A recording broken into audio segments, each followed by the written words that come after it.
All right, welcome everyone. I'm Abbie Whitney. I am the program director over employment and community services with Easterseals Midwest here in the Kansas City metro area. And I'm Kari Chester, and I'm an employment services manager. And we are so excited to be here. We're going to talk about employment services, how, and really more than employment services, just how to support those who are in transition age to transition from high school into employment or the next step of services after high school. So our hope is that at the end of the day, you are more well equipped with knowing what your next step should be, and also that you are equipped with some skills that you guys can be working and practicing at home with your loved one. All right. So just a little bit about Easterseals. We are a 3-state-wide organization. We serve 227 counties within Kansas, Illinois, and Missouri. We are known currently as an Employment First agency in the state of Missouri and are working towards becoming an Employment First agency in Kansas, which really just means that we're an agency that has a focus of supporting everybody that comes into our services that wants to be employed. We are there to guide them along the way to employment if that is their goal. Within those counties, we serve 25,000 individuals through direct impact, and that's not just with employment and community services. We have an array of other services, autism services, home visiting services, community living which is residential services, our health home services, and our hearing and speech services. And there's so many other programs within each of those service lines that we provide so many great things to. Real quick, our agenda for today. We're going to look over each of these things. I'm not going to go detailed into each of them, but we will give you time at the end for some question and answers. But you can ask questions along the way. You don't have to wait to the end to ask any questions. So to begin, we wanted to do a grounding activity. So part of this is I want you guys to think about one strength or talent that you or your family member that you are here to support has. So we can popcorn, think of a strength. Communication, that's a big one. And you can share your own strengths too. Yep. Curiosity. I love that. And it doesn't have to begin with a C. Creativity. Creativity. There you go. There we go. Okay, or it does have to. Okay. What was it? Patience? Yes.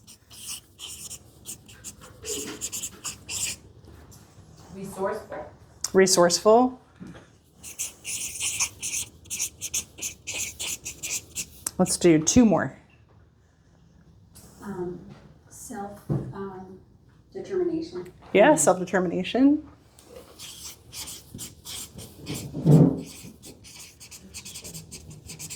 Yeah. Okay. 1 more. You're gonna share strength. Putting you on the spot.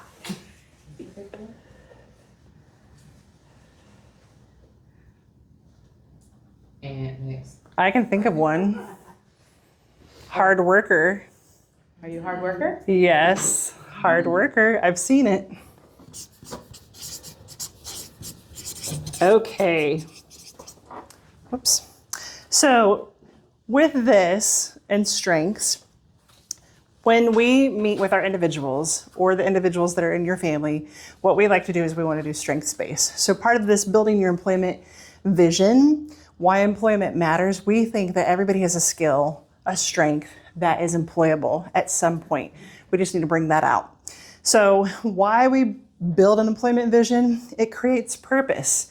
Nobody wants to stay at home unless you're just super busy or stressed out and just kind of be there. Everybody wants to have a purpose. Why do you exist? What do you want to do? There's got to be something. So have an employment vision creates a purpose. It also builds independence. A lot of our individuals, what we want for them is to be independent. That's why we just strive to figure out what are their strengths, what are their challenges, what are resources out there. We want to make sure that we are building independence. But then it also builds relationships. So whatever programs that they're a part of, whether it's a summer work program, other programs that we'll share later on, it builds relationships outside of school. Sometimes when individuals come out of school, they feel stunted because they don't know where those natural relationships And if you can build think from. about it too, like those who you work with throughout my entire life of employment, there's so many people that I stay connected with and I have those relationships with. So those relationships are so important. It promotes inclusion. They feel like they're a part of something bigger than just who they are. And they feel like they can show ownership. So inclusion, part ownership, and then it develops those skills that sometimes at home, personally, I know my mom would say, Kari, you're A, B, C, and D. I'm like, you're just my mom. So hearing it from other places, like in employment, building those relationships, hearing it from a different resource helps them to actually understand, and they feel, okay, maybe I actually do have a set of skills that are important. It also improves quality of life. When I feel like I'm a part of something, I'm building something, it brings me joy. I feel connected and I feel like I'm part of a community. Same thing for our individuals that you serve and that we serve. Person-centered planning and its benefits. We always start with the person. A lot of times people start with supports. We want to focus on supports. We actually want to focus on the person. So that's another reason why we said strengths. We want to see what does the person have, what can they utilize. When we have kind of an intake, we try to get to know the person. We do a personal focus worksheet. We ask a bunch of questions that maybe are outside of the box. It helps us get to know who they are. So we start with the person. We focus on abilities before barriers. Barriers, we talk about barriers all day long, and sometimes it gets exhausting for the individual that we're working with. They're like, okay, I know what my barriers are, but we want to talk about what are their abilities. Everyone's journeys look different. So again, we're working on becoming independent, focusing on strengths and skills instead of I'm weak, I look different, I'm not a part of this. We want to make sure that we're including them. Employment is part of a bigger picture. We always say this too, whenever I look for partners, business partners, I say when we provide employment opportunities and we build our individuals, they're going to earn money. What are they going to do with that money? They're going to spend that money in their community. So we want to make sure if we want to build our community's economy, we want to make sure they're finding employment opportunities in their community. They're earning a livable wage. They're building independence. So it's part of a bigger picture than just them. Families are essential partners in the process. Again, I'm sure when you guys were thinking about when you were growing up and you were in trouble, you knew, oh, I don't want to go home because I know I'm going to get disciplined. I made a wrong decision. Or if you're like, oh my gosh, I'm so excited. I made this grade. I did this. I can't wait to share it with my family because they're going to be blown away. Families are essential partners in the process. They're not the partner, but they're an essential partner. Well, and I think it's important too to think about your role as a caregiver, that you know, as a parent myself, I know my children the most out of anybody in the home setting. And so I see skills that maybe somebody else doesn't see. And it's so important that your vision of your child is being utilized and that you're able to share from your viewpoint, your child's strengths and abilities. And so providers like Easterseals lean heavily on parents and caregivers to give some insights, additional insights that maybe we didn't even realize were showing up at home, skills that were showing up at home that we don't see the skills when they're with us or vice versa. Yeah. Plan should grow as the person grows. A plan is a livable document. It grows. It should never stunt anybody, but it should grow as that person grows. Supports should fit the person, not the other way around. This was eye-opening to me because we're not trying to fit that person into the supports. We're trying to fit supports into that person. What does that person need? Again, starts with the person. Goes back to that. Person-centered planning leads to better outcomes. Engagement builds confidence, develops self-advocacy, and then meaningful employment. We all have rough days where we don't want to go to work. But at the end of the day, if we look at the big picture, we like what we do, or else we would not do it. Hopefully you like what you do. Yeah, and when we are person-centered and we're leaning into that individual's personal goals and personal strengths, that employment that we support that individual with finding is going to be that much more meaningful, because it's going to be not just a job, but it's going to be something that they're shining with their skills and abilities, that they see their purpose and their potential in that job, versus just getting a first job without that thought behind it. And so as a parent and a caregiver, it's so important to remember that your child should lead, and we, parents, caregivers, and support systems like Easterseals are there to just guide them and direct them as they go on their journey to employment. Identifying interests, strengths, and goals. This is part of the employment vision. Interests, strengths, and goals, going back to that personal focus worksheet. When I ask an individual a question, some of them are like, that's kind of personal. And I'm like, well, I don't need to know all the personal things. But what I want to find is kind of being a detective. I want to hear what's some language that I'm hearing? What's a theme in your interests and your goals that you may not know is an employment opportunity? So we want to know, what are the interests, the strengths, and the goals? Interests could include favorite school subject. I went through this the other day where an individual, they were like, I want to go to the library. I want to work at the library. I want to do library things. I want to label. So I said, awesome. But what are some things that you really enjoyed about the library? And then we kind of dived in a little bit more, and it was actually history, museums that she really enjoys. So hobbies and leisures, those activities went back to museums. I like history. I want to know why things occurred in the past and how they affect today. I was like, well, that is very deep. Favorite TV shows even went back to going back to museum themed things. Strengths, personal qualities. She's very organized, very detailed. So again, I'm thinking, where can we find an opportunity for her? Natural talents, again, going back to the organization, detail oriented, and maybe things that this person would have shied away from sharing, but parents know that these are things that she naturally possessed. Social skills, she doesn't have to be around a lot of people. So she's like, I am perfectly fine if I'm in a museum setting, I'm organizing things, I'm happy. So we don't have to worry about, hey, is she going to miss that social skill? Goals, with building and identifying those interests, strengths, and goals, is setting meaningful goals gives this individual and their support direction.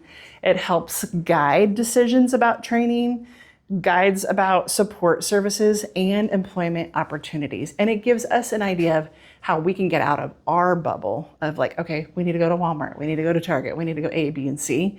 Let's think outside that box. I think here, if you can share maybe a couple two examples of two people that you recently have been working with. Yeah, so we've got internship opportunities. And so I'm working with a program with its pre-employment, and we're doing internship opportunities. One of the internship opportunities, I work with an individual who, his goal is to own his own IT business someday in Miami. I was like, that's very distinct. How can we partner an internship for him that would help him grow those abilities? But he's also very shy. So customer service is hard for him. So how do you own business? You want to fix people's computers when you're very shy. You don't want to speak with people. So I reached out to a library who actually have a free gadgets desk to patrons who come in. They have problems with their phone, their computer, any kind of electronic that you can think of. They can bring it into the library, and they can have the people who work there, volunteers, assess and help them. And so he's going to do an internship with them. He has up to 240 hours to do this internship, and it's going to be a great match. We actually did an interview with him. When he sat in the interview, he started like lighting up, coming to life. He was like, okay, this is a great visit. He'll start on the 30th of this month. So we're really excited. The second one is another individual who has a goal. She's still in high school, but she wants to work with early child care and early childhood program. She has a heart issue, and so she had open heart surgery as a young child. And it sounds like she has asthma, but when she breathes in, it's because her heart is still trying to pump really, really hard. So she wanted to make a difference in children, in small children, who maybe feel left out or feel less than, and wanted to become a part of a program. But we wrestled through her going through certification programs, and she wanted to give up many times. And I reminded her, we went back to her interests, we went back to her why, and then we finally were able to push her through, and she earned her certificate, and she's going to start this next week in her program, which is cool because she wants to go to a JUCO. The manager who's in charge of this early child care program is also one of the directors of the JUCO program, which we didn't know, but there was that connection. So again, great stories, and I'm really super great excited. Examples of although these two are internship opportunities of that meaningful employment. Instead of just helping our child or the individuals we serve find a job, that's great to find their first job, but if you can find that meaningful employment, it's going to set them up for a better successful path, because it's going to give them that first time experience as a positive experience versus going to a job that really doesn't have much meaning to them and it turns out to not be a great experience. So that meaning, building off of their interests, their strengths, and their goals, and we are talking from the lens as a service provider, but as a parent or caregiver, this can all be done at home too. Mm-hmm. Really just thinking about each of these things and looking at what jobs fit into those areas. All right, so now it's time to practice. We're going to do an activity. It's in your binder. So behind your PowerPoint presentation, there are two tools. The first one is a trajectory. The second one is a Charting LifeCourse star, which we're not going to do today, but it's a tool that you guys can use with your kiddo at home if you have the time or desire to do so.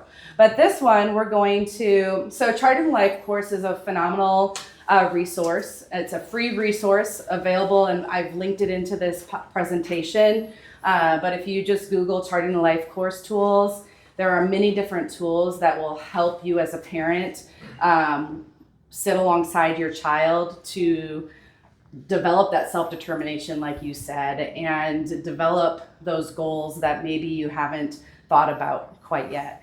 But today we're going to focus on a vision to a good life, specifically for a job and career.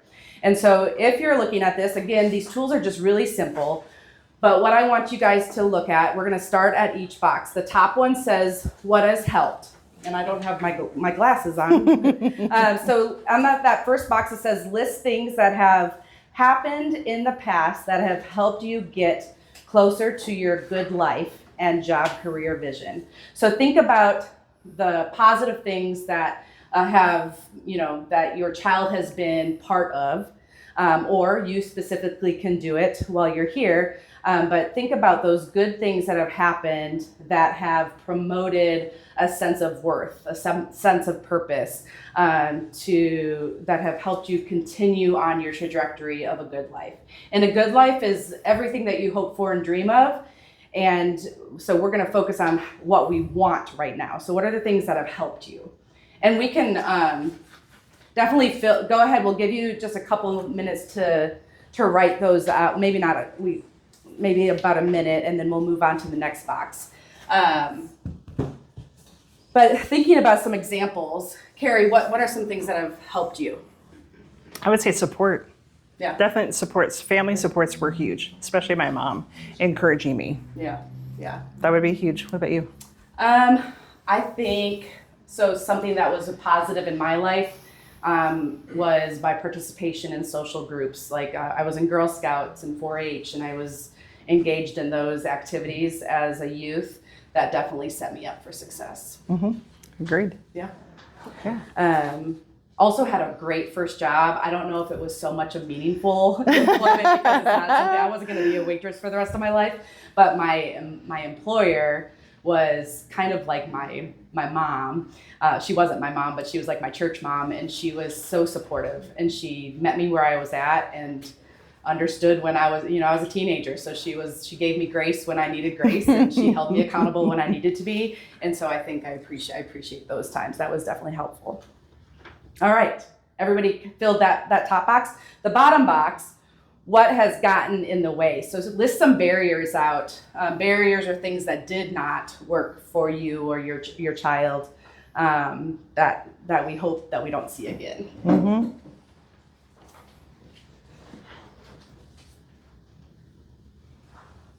Do you have any examples?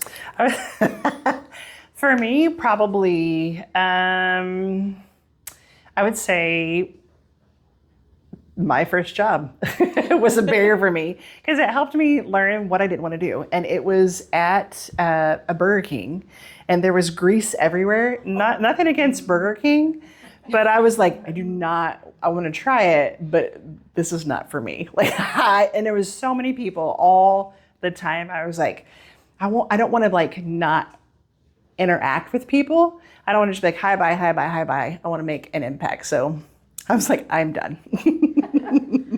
A barrier for me is I grew up in a town of 800 on a good day, and I had to drive an hour and a half to get to anything that was, exciting. Well, in my brain, it was, I had to drive an hour and a half to get to something. But for me, because I was such a go-getter and wanted to do things and see things, that was a barrier for me. And I knew that I needed to get out of that environment to grow and succeed. So I would say also a barrier for me and my family was our income, but it also made us be more creative. So we couldn't just go and grab something. We had to kind of go around it. So it was a barrier that then turned into a strength. We had to become more creative with that. All right, so now let's talk about dislikes. So we're gonna first start with what we don't want in a job. So think about your kiddo, or if you're completing it as an individual, think about things that you do not want for your job or your career. What are some things? Just list them out, what you think that would not be beneficial for your child.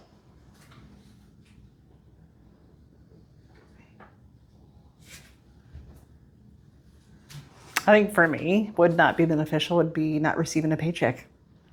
That would not be beneficial. Free labor? I know, right? Yes.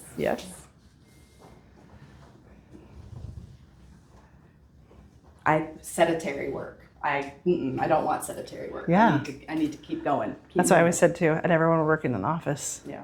Which I do, but I don't. You do. Yeah. But you're on the move all the time. We're going. All right, and then now thinking about your dream job or that meaningful employment. What do you want in that first job or that job or your career? What do you definitely want? And again, I know most of you are filling this out as a parent, and we have extra right here, so you can take this home and sit down and do this with your child. I don't want to write on Yeah. And so we'll make sure that we can pass those around. Yeah, for sure. But Anybody like extras? There you go. and these are all really simple questions, You're but welcome. it's just a guided practice to be able to really kind of get some additional thoughts out that maybe you didn't even think about before. It's important to know what your absolutely no's are and what your yeses are, and what's helped you and what hasn't helped you, so that you can have that trajectory of that meaningful job. All right, any questions before we move on to the next thing? All right. I have a million questions. Okay. I don't want to say not about this, but just for clarity, and I do want to say thank you to Easterseals, because I'm living what you all are speaking on. Joel did do the summer work program for 2 summers, but I'm kind of double dipping because trying to help him and help others. I'm a little confused on Easterseals and vocational rehabilitation. Like, do you have to have an open case in VR to get the services from Easterseals? I'm confused. Great question. Yes, and that is a great question, and we will be addressing those questions. We'll get to that. It can be complicated because often when we're meeting with families, either for the first time, they think, well, I work with VR, but they're actually not realizing that they're working with Easterseals or they're working with another provider like us. And VR is the entity that funds the services, whereas the provider like Easterseals is the one that provides the services. So without VR, Easterseals can't provide, because that's how we are able to pay our employees and make things happen. So you have to have the funding, be eligible for said services to then be able to get supports from Easterseals. And VR is not the only funder, and we'll talk a little bit about that in a little bit. Okay? Any other questions? All right, so now we're going to look at looking at your day-to-day life, your child's day-to-day life, and looking at the skills that are being done in everyday life and how it can apply to your workplace and or their first job or their career. And it's something that these are all things that we're not saying you have to do this entire list so that your child can have a career. But if you work on 1, 2, 3 of these things, then you're going to be able to develop these skills that are going to help them in the future with their career. So some everyday activities at home, cleaning your room, for example, is giving responsibility, attention to detail, following a routine. Those are all great transferable work skills. Doing laundry, it gives the skill of organization, following a multi-step direction. I probably need some help in this. Like I stop at the washing and drying and then it just stays in a, I'm just being transparent. But I mean, if maybe I need to go back to my transition age youth and reset. But when you're doing it correctly, you're learning to follow those multi-step directions, and then also time management. Cooking and baking, huge skill of following instruction, being patient, measuring, problem solving, safety awareness, taking care of pets, responsibility, dependability, and compassion, and so on and so forth. I think one of the biggest things that we see with transition age youth, and actually any adults that come to our services looking for especially their first time job, is this physical stamina. We serve a lot of individuals who are like, yes, I want a job. And then we get them a job and they can't handle even 4 hours of work because they have not worked on stamina. And something that can build that is, doing yard work at the house. There's many other ways to build that stamina, but in everyday activity, they're not probably thinking, I'm working. They don't have to work out to build stamina. They can do other activities to do that. All right. So that's at home. Some activities that they can be doing at school that are transferable, arriving on time. We all know that if we continue to have a habitual late, not our example tonight. What's that? Not our example tonight. Not our. But if you continue to show up to work habitually late, it's not gonna turn out so well. So at school, making sure that we're not tardy and showing up to school is developing that punctuality and reliability skill. That's so necessary. Completing assignments, time management and responsibility. Using technology is that digital literacy that honestly so many individuals that are coming to us probably know more and are more digital literate than I am, but that's such a great skill that's being developed in the school. Asking teachers for help is developing that self-advocacy, and in the workplace, it's one of a good handful of reasons individuals we support lose their job is individuals aren't speaking up and standing up for themselves and being able to advocate for themselves. And so that self-advocacy piece is very important. But those are just some examples that they can be developing at school. And then lastly, activities that are being done in the community and how they transfer into the workplace. If you have the time and ability to support your child with a volunteer opportunity, it's so important. You're developing customer service, you're developing teamwork, you're developing responsibility. Depending on what they're doing to volunteer, you're developing empathy, and so volunteering and you're developing stamina. It's even though volunteering might be shorter shifts, it's one way to develop you signed up and committed to a 2 hour of volunteering. We're gonna stay there and complete that task. Scouts or youth groups, I shared that earlier, that I was a Girl Scout and I was in 4-H. That truly built so many leadership skills. Really, planning and problem solving too, something in addition, teamwork. It was huge in developing that skill for transferable workplace. I would say these two right here as well, public transportation. Transportation is a big barrier to employment opportunities, and transportation to places in your community. So understanding, learning, traveling on the bus, becoming bus aware, or how do we order an Uber, or safety when it comes to that. So transportation is a big useful tool. So if you can't do anything, go on the bus with them, teach them safety, because a lot of the individuals that we work with, they're unaware of surroundings, and that's a safety concern for us. So building that at home is huge. Absolutely. Thoughts, questions about that? Or something that we haven't put on here. Yeah, something, well, actually, I think that's what's next. So let's talk a little bit. So think about your child and your home life.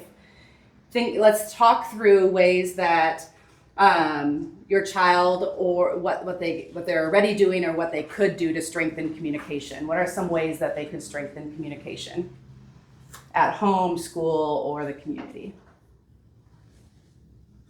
Making phone calls. Yeah. Absolutely. Yeah.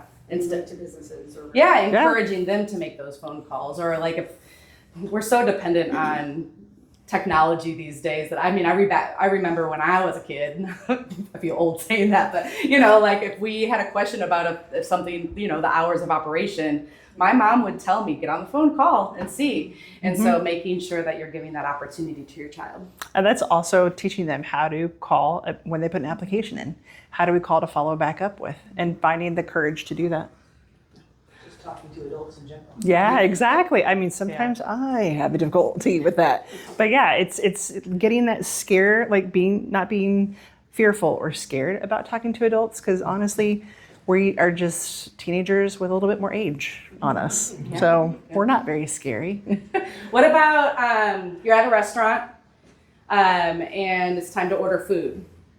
Instead of ordering food for your child, making sure that they are ordering their food, and encouraging them to speak up and ask what they want. It's a simple communication, but it's some communication to get over that anxiety or barrier of fear.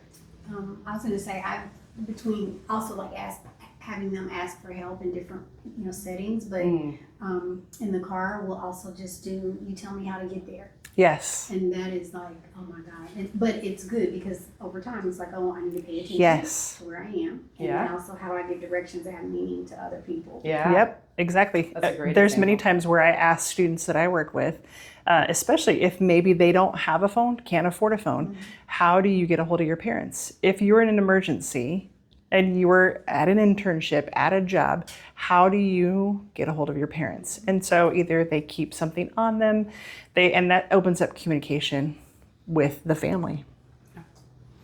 All right, so next one, teamwork. How are you instilling teamwork right now, or what are some ways you could instill teamwork with your child?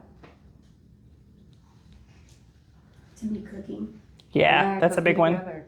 It takes a lot of humility in my my kiddos are much smaller right now, but like I know how much it's such a huge skill, and to be able to work together to create a meal and then see the product of what has been created is so good. It's even at a young age you should be doing it. Yeah.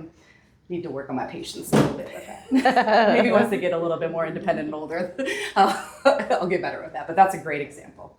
My 12-year-old made dinner recently, Yeah. and the 10-year-old was like, and he's like, I worked really hard on this. You're like, whoa, I feel like I've said that. One of my friends is really good at teaching her children. She's got 4, and they take a day of the week. And so the youngest one was like, I want to make spaghetti and meatballs. But then he made giant meatballs, and his siblings were like, where's the spaghetti? And he was like, there's magic in these meatballs. And he was like, cut it open, and there was the spaghetti and the meatball, and they loved it. So like they were making fun of him, but he was like, "Oh yeah, watch this."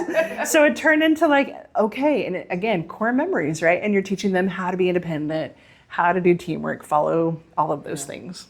Another teamwork could be grocery shopping, creating the list together, going out and you can make it grocery shopping, more fun than just, aisle by aisle, but, somebody takes responsibility for certain parts on the list while the other does. There's lots of different ways that you can work together to have that end goal at home, but also again, volunteering. When you're volunteering, you're typically volunteering in a group setting, and so that's developing teamwork. At school, you're constantly, working with your peers to develop that teamwork skill too. What about problem solving? What are some ways we can instill problem solving, or that you already do? I think as a parent, we become, I become overprotective of situations where I will just do it instead of allowing him to, Drill, if this happens, I'm just overprotective. And I've had to talk to myself and say, when he gets in a situation, Drill, what would you do? And it's like, if I allow him, you would really be surprised, like, he knows who to call. But as a parent, I'm just always doing. Yes. And I have to. And you're used to that, like, especially in school when you're advocating for your student and your loved one. Like, as a parent, sometimes you have to be that advocate, and sometimes giving yourself the grace to step back and be like, hey, I've done a great job. Look what I've done, and trusting them. But then it's such a great opportunity in the home while he's still with you to practice those skills. But and then remember to give yourself grace. That's the biggest one for sure. That enabling piece is real though. It's hard to step away. I mean, even as a provider, there's times where you're just like, and then I have to tell myself, okay. Or I have told my team many of times that don't have me job coach because it's just not my skill, because I will see somebody struggle and I'll just jump right in and do it. And that's not developing that independence and that problem solving. And so it takes a lot out of me to take that step back and allow. And the other thing that we have to tell ourselves as caregivers is it's okay if they fail. Yeah. Especially in our presence. Like, allow the failure to happen while they're with us so that they can work through that failure to have success. And that goes with that problem solving. Yeah, absolutely. Time management. What are some things we can do for time management? We just work on different tools for time management because every place is not going to have the tool of your preference or the system of your preference. So, whether it's a countdown clock, or is it that you need to go in advance and scout the location so that tomorrow you don't have anxiety about it, you know what to, plan out and add the time. Is it charting it out so that you can see the visual buffer that you need? We just use a lot of different tools because it depends on the context. Absolutely. What time management looks like. Yeah, for sure. I think one of not the first step, but it's really important. A lot of the individuals we support don't have the concept of time. And so developing the concept of time, and that might even start with timers, like whether it's a visual timer or what have you, because, hey, in 5 minutes we need to do X, Y, and Z. That, to some people who have never developed that concept, doesn't have a meaning. So developing that concept is really important at home. I think also partnering with other parents. Parents may not know, oh wait, they don't have a concept of time. And then again, it gives them that grace, gives them the other. So you guys' support is huge, and talking with each other and providing that support is a big thing too. Yeah. Self-advocacy. We've talked a little bit about advocacy already, but how do we instill self-advocacy? Being able to, school, I think my son is older, so you should be able to handle certain situations. I mean, you might call me, but at the end of the day, I'm not at school, you at school. Yeah. Be able to talk to the admin staff, and they should be able to address the situation. If the situation ain't addressed, then that's when you need to come get me, and then I can address the situation. Yeah. So it's kind of like being responsible. Yeah. Having dependency at school. Yeah.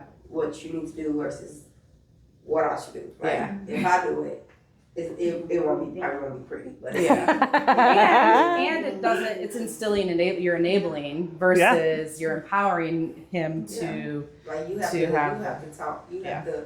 Yeah. If this class isn't working for you, you have to switch your schedule. Yep. Because I'm emailing and say, hey, you don't like this class.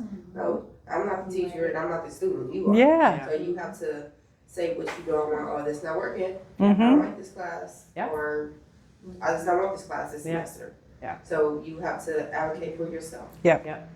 and something I heard you say earlier is in what you were sharing is them being able to go to the person that they need to. And as a parent, we can teach our child who are those go-to people or share those resources. Like, these are the resources, here are the people you can talk to so that you can share your thoughts, your needs, your concerns. And so as a parent, to help that self-advocacy, giving them the tools necessary to do it, and that might just start with, here are the people you need to go to, and then just continuing to empower. But you gotta have these communication skills so that you can have self-advocacy, right?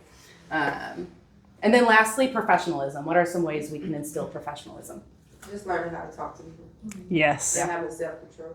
My mom would always tell so me, she would say, people will not, they will judge you on how you speak. And so she would say, because I would always be like, she's like, what are you saying? What are you? And then I would say something like, that would be a shortened word. And she was like, no. Use your words. Use your words. Yes. Choose your words and use your words is what she would say. Because then, and I think with that, people treat you as something like, Yeah. like if you mumble, they'll treat you like a child. Yeah. And Or they'll if treat me like a kid. if Because that's you one of talk their, like a yeah. child. Like, Yeah. not And if it's, like yeah. a teenager. Right. You talk like a baby. Mm-hmm. If it's one of their barriers of like mumbling, then we can teach them, again, do the best that you can. Yeah. Do the best that you can to communicate the best way that you can. And maybe their skill set is not verbally communicating, but they're great at written communication or typing. Yeah. And so we have to look at their strengths and build off of their strengths of how they communicate. Because communication doesn't always have to be verbal. I, for instance, probably have more self-control when I'm writing because you have to think a little bit more before you've got to work through those emotions versus, Proofread what you say. yeah. And And now we have Yes. ChatGPT that can be like, soften this up a little bit more. My mom, I remember when we would be in places and she would look at me and she would give me skinny, we called it skinny lip in my family. She'd be like, and when we got and we were like, ooh. And it was a nonverbal, but we knew something was coming. But yeah, and go ahead. One thing, like even with people on my team at work that we struggle with adults that should know better, appropriateness of dress, Yeah. Yes. appropriateness of conversations, Yes. whether work related or not. Yes. Mm-hmm. Boundaries with relationships at work. Yep. Just stuff like that. All of that. Yeah. So it's not just about communication. It's how we're presenting ourselves and representing not only ourselves but also the people that the entity that we work for. So those are really great examples. And actually, each of those things that you just mentioned are topics of a link course that we offer at Easterseals that is specifically designed to support individuals with autism. Individuals with autism tend to be phenomenal employees when it comes to the hard skills, dependable, organized, very attentive to details. But those soft skills of, having appropriate boundaries and talking about appropriate topics are ends up what gets those individuals in trouble. And honestly, it's people, not just people with autism, but that link course that we offer is really beneficial to the individuals we serve because they're developing teamwork too because it's in a group classroom setting, and they're learning together, working together through each of those those soft skills. Yep. So I want to be mindful of your time. It's 7:07. Are you guys okay with going a few more minutes? Is that okay? I want to just make sure. I know that we were late, so I apologize, but just want to make sure you guys are okay.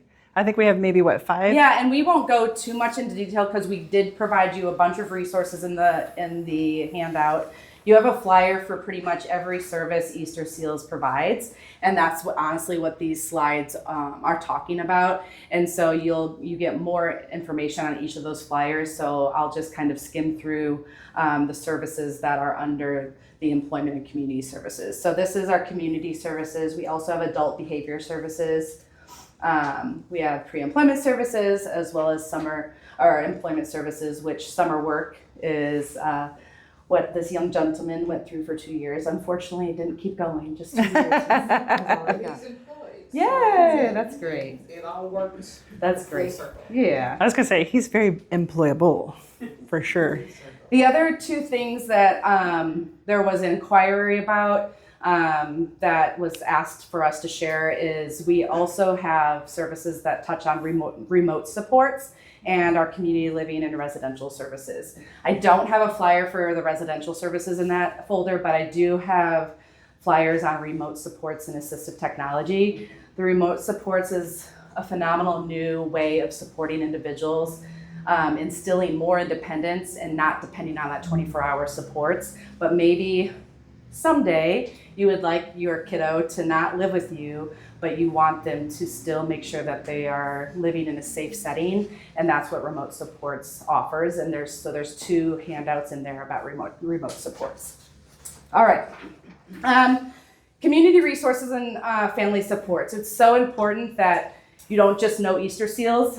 Easterseals is phenomenal. I mean, I'm a little biased because I've worked here for 14 years and I really enjoy our culture and all the great things that we do. But there are many other providers in the KC Metro, and I'm also a huge believer on provider choice. So just like my daughter is in gymnastics, as a parent, I want to be able to choose, different gymnastics gyms if I have the opportunity, similar to providers. If you don't have a great experience with Easterseals, it's not the end all be all. There are other options.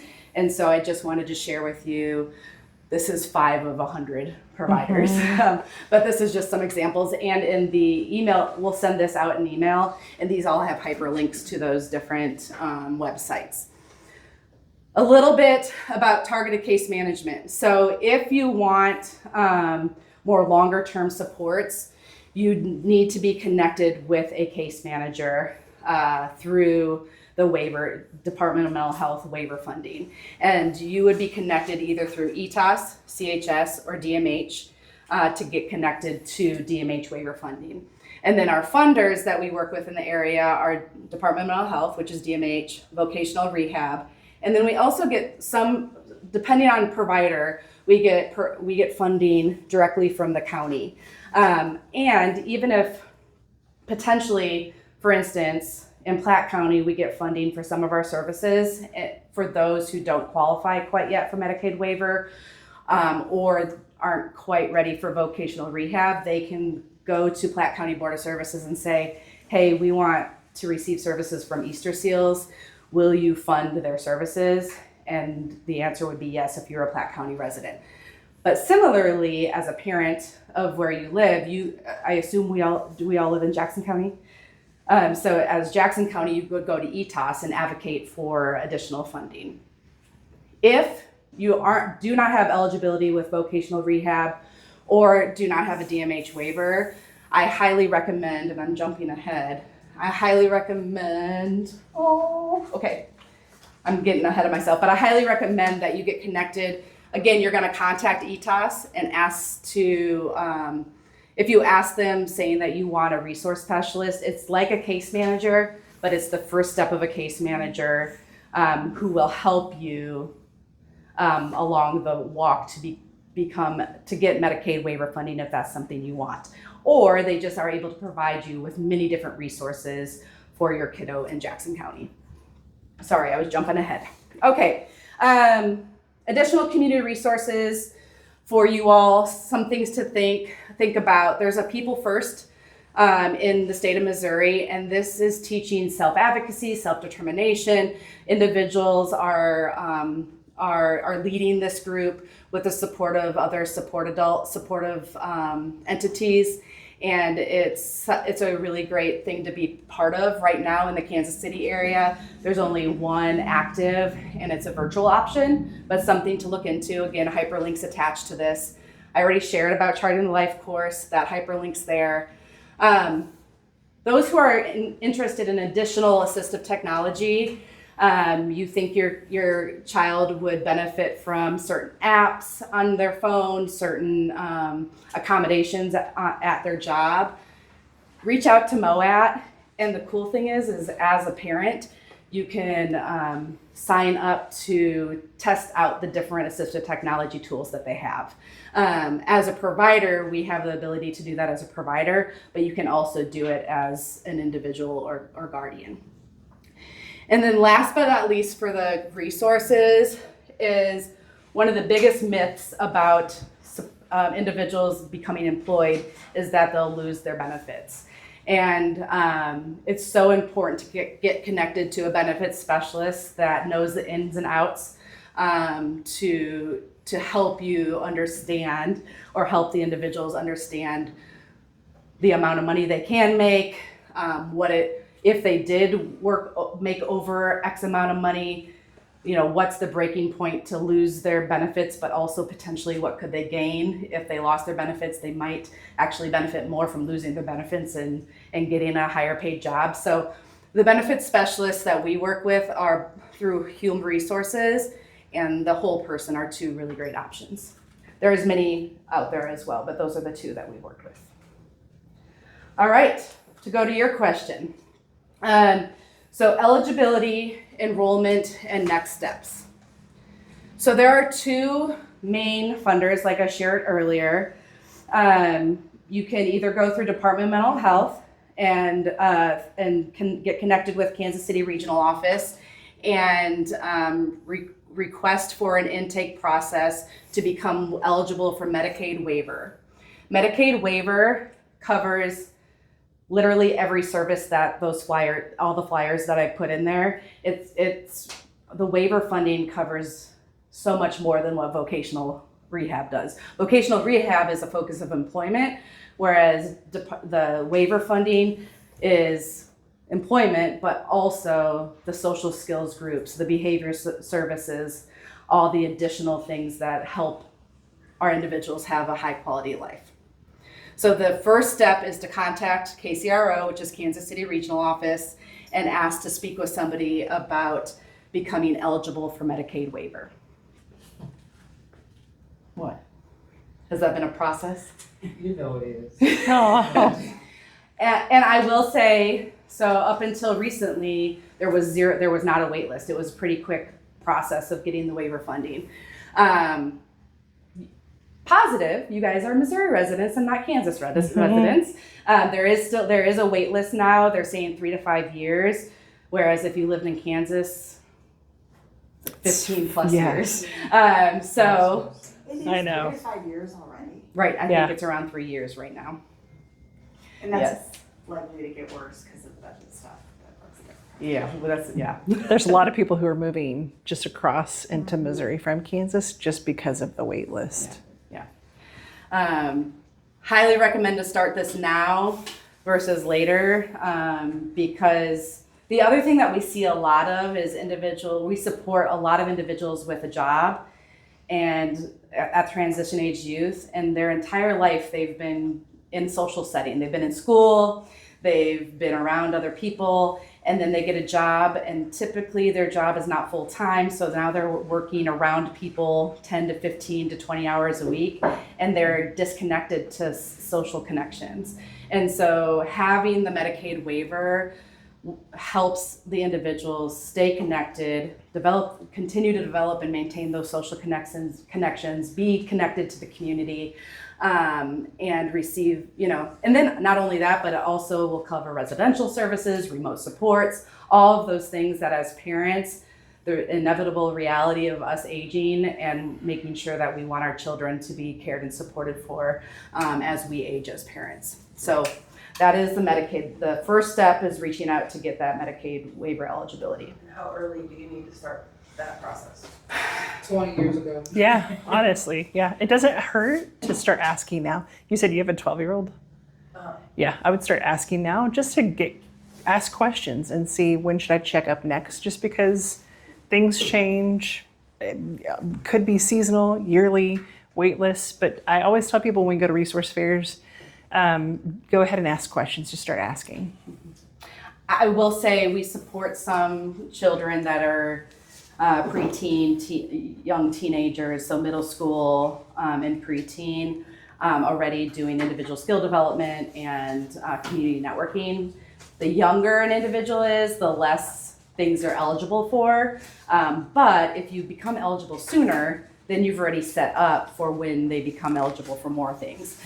For instance, if you're under the age of 18, you can't receive certain behavior supports. If you have an autism diagnosis and need behavior supports, you have to go through private insurance until you're 18. And then once you're 18, then you become eligible for waiver funding. But if you become eligible before you're 18, then at least that process goes a little bit faster.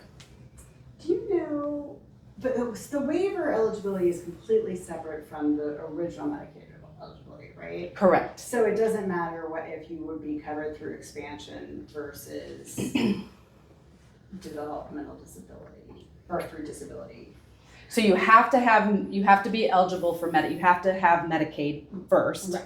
But either category could get you eligibility for the waiver.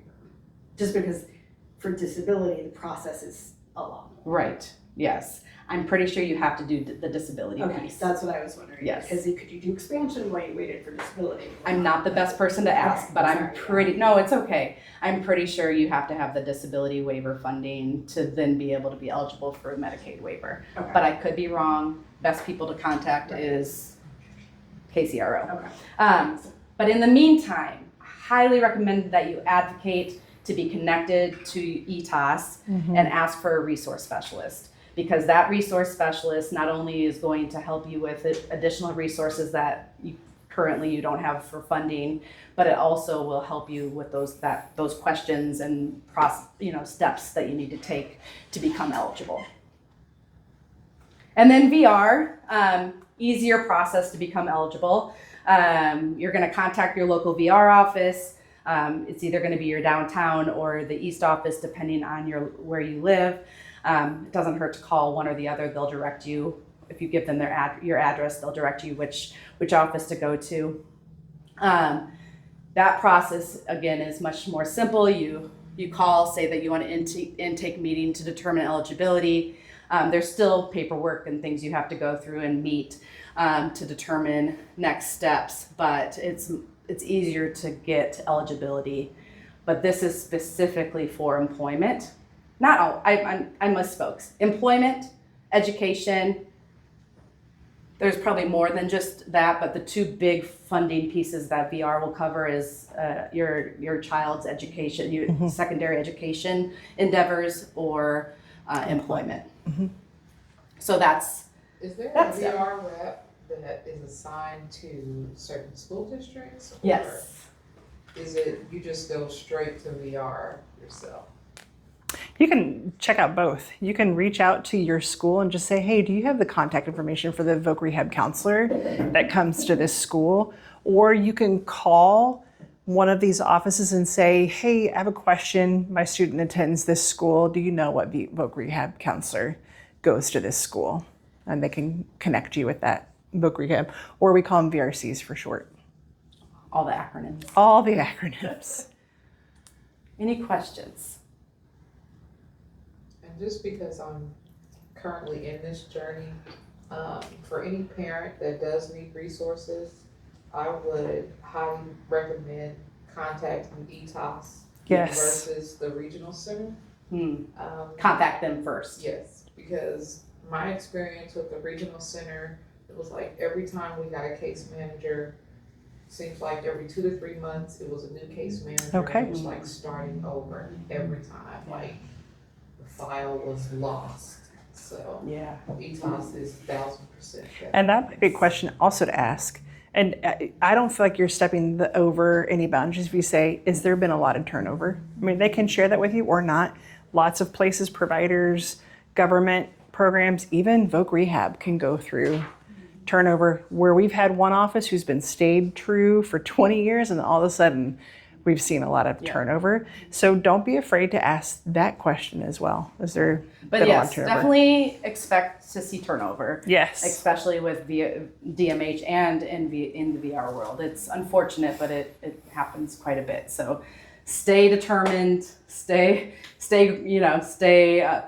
through that. But I agree. ETOS is, as a taxpayer of Jackson County, those taxes are going to ETOS to cover supports that are poured back into you if you tap into them. So definitely connect with ETOS, ask to get connected with a resource specialist. Just a little fun fact, if ETOS supports you with transportation services, because they also are a transportation provider, they won't be able to, once you become eligible for Medicaid waiver funding, they won't be able to be both your service coordinator and the transportation provider, which then would lead you into having to choose a different TCM, targeted case management entity, and highly recommend going to CHS versus DMH. But DMH is another option as a targeted case manager. I recently just got that. What's that? I recently just got a case manager at CHS. Oh, okay. That's great. Awesome. Yeah, and so they see the other great thing about CHS has moved into Jackson County, and the cool thing is if you end up not having a great experience with CHS, similar to the provider choice, you can also say, hey, I'm not loving CHS, I need to go to ETOS or vice versa. So there is that opportunity to Choice. shift and have that choice of who you want to, and they have resource specialists as well. Okay. So sorry that we went over, but does anybody have additional questions, thoughts? What's the difference between the Medicaid waiver and the disability, what is it called? I think it's disability for a kid. Like with the CHS, you have to apply every year to get the funding. What's the difference between those two? Great question. I don't know the answer to that. Yes, I don't either. I'm not sure. Sorry. Yeah, but a great question again to reach out and ask Your them. your case manager would be able to provide you the clarity of what the difference of the two are. So in waiver world, there's different waivers, and maybe that's what you're speaking of. There's the comprehensive waiver that will literally cover everything and under the moon that you want. Most people who have residential services have the comp waiver, and that comp waiver helps them with employment services, with community living, residential services, accommodations, all of the things. And then there's community support waiver that's not going to have enough funding to cover residential, but it will cover all the services that we talked about today. There is a max that you can spend for that waiver, but it's rarely that the individual goes over it. And then there's other waivers that I'm less confident in sharing what the names of they are, but what you're speaking of is potentially what those other waivers are. I've got him, he's currently on a waiting list for a waiver because I want him to go to the day program at the farmer's house. Yeah. But I want him to have his own apartment. So I did ask the question about housing because Yeah. I feel like I'm waiting on the day program. If I can get the housing, Mm-hmm. I feel like I'll probably have to wait a year, 5 years, I don't Yeah. know, but. Well, I'll figure and out maybe another route you could take is help him find housing and do the remote supports, and remote supports can be as much as you need or as little as you need. So remote supports can literally be a laptop that I need help in cooking, and so I'm gonna push this button to talk to the support staff that's behind the screen and they can step me through the cooking. Or it can be alarms on the doors, it can be alarm on a bed, it can be video cameras, it can be Medication medication dispensary. administration. It can be a lot to as little as you want. And if you're comfortable with your child living in that environment where there's just being monitored, then that might be a route too. Because anything that you set up for security purposes, it will alarm the support person behind the screen, and then they will be able, typically the provider is 30 minutes away from where the person lives, and they can come and check on them if they need to. But then they're also accessible via the, I just need to figure out how to get in a housing program. yeah. I'm lost. Well, we are right on the brink of opening homes back up. Easterseals is, but the other providers I listed, Life Unlimited has a strong residential service. They're a strong residential service provider. There's many others, but that's the one that CDD. Yeah. Center for Developmental disability. Yeah, is a big one. CDD is another big one. But connecting with a provider, because Farmers House is more like us in regards to having employment community services and what have you. Whereas there's Life Unlimited and CDD, and there's so many others that you could find. And the great thing about providers is you can choose a different provider for different parts of the journey. And that is awesome. We love seeing that too. Yeah, so if you really want your son to be at Farmers House Day program, but you had a great experience with Easterseals with employment services, he can continue to get supported employment through us and get day services through Farmers House or the other. Or support with housing through Life Unlimited. And yeah, you don't have to go with one provider for all of the services. Yep. I personally believe that it's probably easier for a parent's brain to just choose one provider, but it is also nice to go with the provider that's that has better outcomes in each of those areas too. Any other questions? We do have a day services, by the way. We do have a day program. I didn't know that. We do. We do, and it's probably where I go to relieve my stress. I just hang out with them, and it's my favorite part of my day. Our day program, and every day program is a little bit different, but our day program has the opportunity to be on site or 100% off site, depending on the person's abilities and desires. So some of our groups that we support, we call it Day Program Without Walls, but we pick them up from their home, and 2 to 3 other peers, we pick those individuals up, and then we go out and volunteer, do activities, all those things without even stepping foot into an on-site facility, and then they go home for the day. So the entire services is out in the community, unless there's an activity to come to on-site. Or you can choose to receive the services on-site, but I will tell you, most organizations now, like Easterseals, tend to be very community-based, even if they do have an on-site option. It's so important that all of us as human beings are connected to our community, so we try to get all of our individuals out in the community, engaged in the community. But yeah, if you want to, you can set up a tour if you're interested. We never get off the waiting list. Yeah. And again, feel free to reach out to us if you guys want tours, if you have more questions. And if we don't have an answer, do what? You didn't give us a card. Did you not put your card in there? I didn't, but our names and our email addresses are on the PowerPoint. We'll also email, if we can send you the email of the presentation, and then that will be emailed out to you all. All right.